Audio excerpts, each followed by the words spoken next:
নগরীতে দুগ্ধজাত দ্রব্যের গুরুত্ব তুলে ধরতে এই সাইকেল র্যালি। পহেলা জুন বিশ্ব দুগ্ধ দিবস উপলক্ষে বাংলাদেশ কৃষিবিদ ইনস্টিটিউশনের সামনে থেকে শুরু হওয়া এই র্যালির আয়োজন করেন প্রাণী সম্পদ অধিদপ্তরের ডেইলি উন্নয়ন প্রকল্প।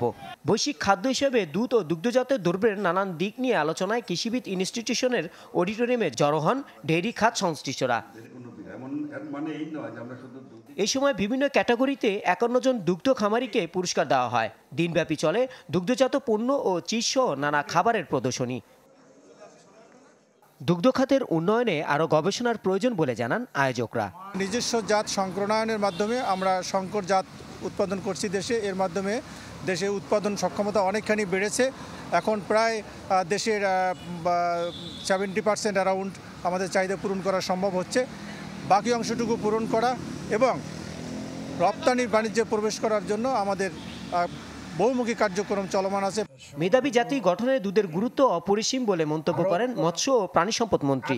আর প্রয়োজনীয়তা সম্বন্ধে মানুষকে সচেতন করাই প্রচার প্রচারণার মূল লক্ষ্য বলে জানান তিনি।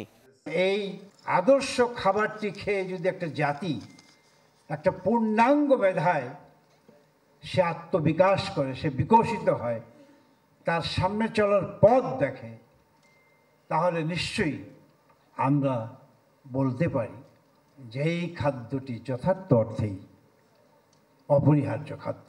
2001 সাল থেকে প্রতি বছর পয়লা জুন দিবসটি পালিত হয়ে আসছে। রহমান ফয়েজ, চ্যানেল 24, ঢাকা।